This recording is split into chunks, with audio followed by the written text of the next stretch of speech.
Untuk Saga ada 4 silinder dengan 16 valve. So dia punya price ialah 34.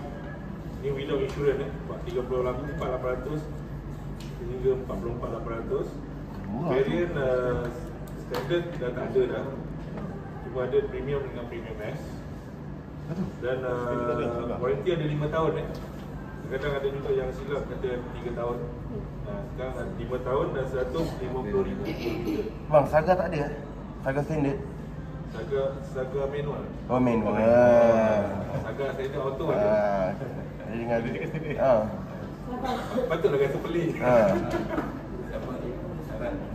Okey, untuk safety dia punya rating dalam 4 star. Dan compare dengan Beza ada sama juga 4 silinder 16 valve.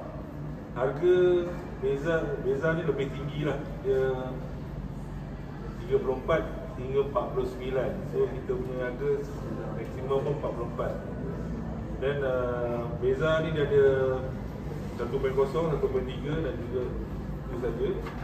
Dan warranty 5 tahun sama dengan Saga. Dan NCAP rating 5 bintang. NCAP kita 4 lah?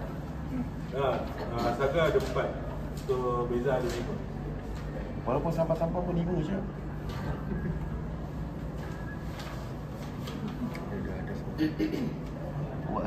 So kalau kita compare dengan under financial, so monthly installment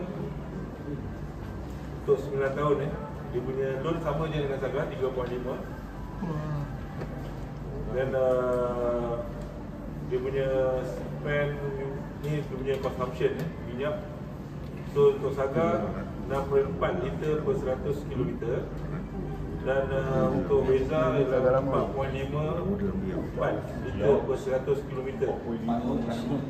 So kalau compare dengan Beza lebih jimat lah, tapi dari segi item untuk safety Saga lagi better.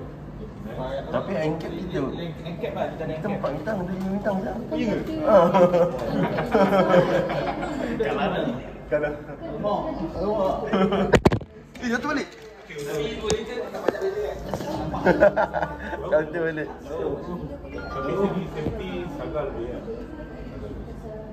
Tapi kenapa NCAP kita 4 bintang? Mungkin sebab impact. Impact beza kita buat ya. Kita kuat lagi. La ilaha illallah. Okey, untuk servis Beza lebih tinggi daripada Saga. Itu Saga 53K tapi Beza 54K keseluruhan sampai ke 5 tahun. So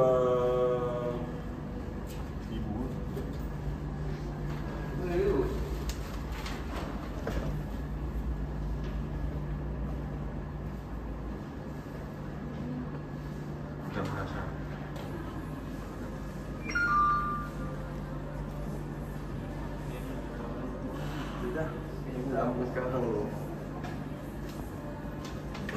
ada apa nak tanya?